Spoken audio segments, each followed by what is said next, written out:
Well, a political debate has been stirred due to some comments that have been made around Sanatan Dharma. Now, let's try and get some perspective about what these two words actually mean, and we'll also try and share with you some interpretations that have come from a lot of dharmic schools and institutions who have devoted, and especially those people who are scientists or engineers by academics, but they have devoted their lives to spirituality or this quest of the higher consciousness, if I may say that. Sanatan by itself means eternal, that which is perennial, that which can never be destroyed, that which is a reality. Sanatan is forever.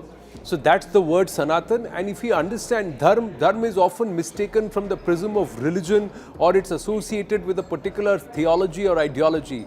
Dharma, actually the word Dharma, it's not even Dharma, it's Dharma. Dharma actually means sustenance. Dharayate iti dharma. That means that which sustains or that which upholds is what is referred to as dharma. That's why the interpretation of dharma also gets into duty, gets into righteousness, gets into the realm of occupation, or that which needs to be done continually in order to uphold. Uphold what? Uphold society, uphold the equation of a Jiva Tattva or Jivatma, or some that is the highest being on this planet, that is humanity, a human being with a higher consciousness, because everybody, the larger philosophy is that there is a greater power that directs all of this. There is a law that directs or that dictates or that somewhere orchestrates, controls what happens on planet Earth and what happens with humanity, especially our life. So how do we reach a higher consciousness, a higher plane? That is something which Sanatan Dharma at all points explores. More importantly, Sanatan Dharma also encompasses certain aspects, 6 important pillars of Sanatan Dharma. That is truthfulness, compassion, austerity, cleanliness, charity, spiritual education. These are the 6 pillars.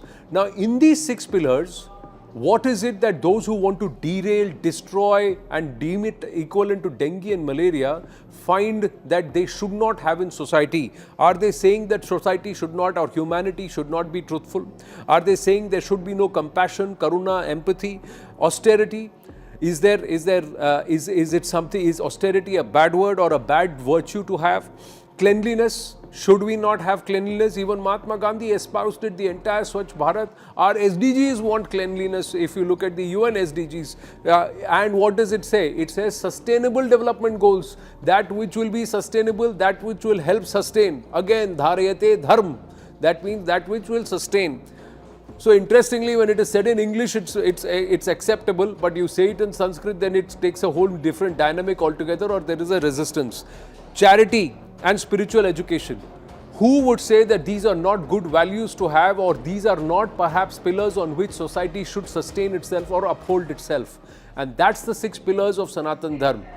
Let's try and also understand, where does the corruption happen, or in terms of the interpretation? Let's understand how one of the spiritual roots, that's the Gaudiya mission, followers of Chaitanya Mahaprabhu, ISKCON, actually have to explain this. Their interpretation says that the word Sanatana means eternal, and the word Dharma, and that's how its evolution is, or its interpretation also means occupation. So you need to be occupied in what? Occupied in trying to sustain and maintain the equation of the Jivatma, the living entity, with the superior entity, Paramatma, or which the ISKCON members call as a Supreme Personality of Godhead, which is Krishna. So that's what they're saying. Like Lord Krishna himself comes in different incarnations or sends his confidential servants as sons, daughters, acharyas to reclaim conditioned souls. The interpretation of the acharyas is that Sanatan Dharma or spirituality, this level, these 6 pillars are important for us human beings to achieve a higher consciousness and also break the throes of Maya or material illusion or material nature. That's the spiritual interpretation. You are the supreme primal objective. You are the ultimate resting place of all this universe. You are inexhaustible and you are the oldest. You are the maintainer of the eternal religion, Sanatan Dharma, the personality of Godhead. This is my opinion. This is what Arjuna is saying to Krishna as Krishna is explaining to him or singing to him the Gita, the Bhagavad Gita, song sung by God. This is what is written by Vedavyasa as part of the Mahabharata. This Bhagavad Gita is seen as the entire summary or précis of all knowledge. It's called the summary of all knowledge, or perhaps the first stepping stone to Vedanta, infinite knowledge. This is chapter 11, verse 18 that I have just quoted, and this is what, as per the ISKCON members believe, and this is their interpretation.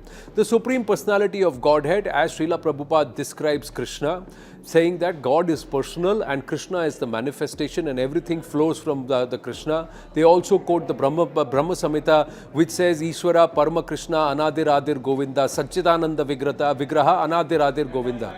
Meanwhile, ISKCON further says, fearlessness, purification of one's existence, cultivation of spiritual knowledge, charity, self-control, performance of sacrifice, study of the Vedas, austerity, simplicity, non-violence, truthfulness, freedom from anger, renunciation, tranquility, aversion to fault-finding, compassion for all living entities, freedom from covetousness, gentleness, modesty, steady determination, vigor, forgiveness, cleanliness and freedom from envy and from the passion for honor. These transcendental qualities, O son of Bharata, belong to godly men endowed with divine nature. So these are the virtues, or these are the qualities that you need to imbibe to become a higher being, to rise to becoming a Devataha, or closer to the Supreme Personality of Godhead, that is Krishna. And this is Krishna himself telling Arjuna, as in chapter 16, verses 1 to 3. Where did the corruption happen, ladies and gentlemen? Understand, this entire caste system or Varna system, which is being blamed and used, weaponized politically, is a creation of human beings, is a creation of society itself. Because in the Bhagavad Gita, Krishna himself says, Chatur Varnam Maya Shrishta Guna Karma Vibhagasaha. That means on the basis of ability and actions, I have created 4 Varnas that define ability and action. So somebody who's a fighter, who's got physical strength, becomes a Kshatriya because you have the capabilities and the abilities and your actions show that you're a warrior. Somebody who's got high intellect and wants to understand and pursue knowledge, the pursuit of knowledge becomes the Brahmana, not because of your birth, but because of your ability and action, guna and karma. That's what's described in our scriptures. Our Vedas very clearly say it's not by birth, but by your ability and actions. So who corrupted it? Our scriptures, Sanatan Dharma, or those who claim to be custodians, interpreters, and those who like today, claiming to be champions of humanity. That's human beings. That's the other counter argument that comes through.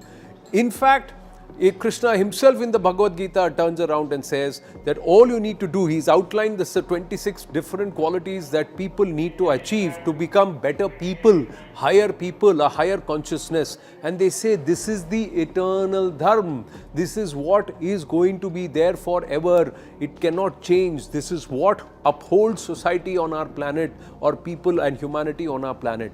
This is the interpretation that's come through from the Acharyas, those who have studied our scriptures, and of course from the Bhagavad Gita, the book of all books in terms of knowledge and understanding humanity, the connection of science and spiritualism. For those who want to actually equate Sanatan Dharma with malaria and dengue, perhaps they need to go back and read a little bit.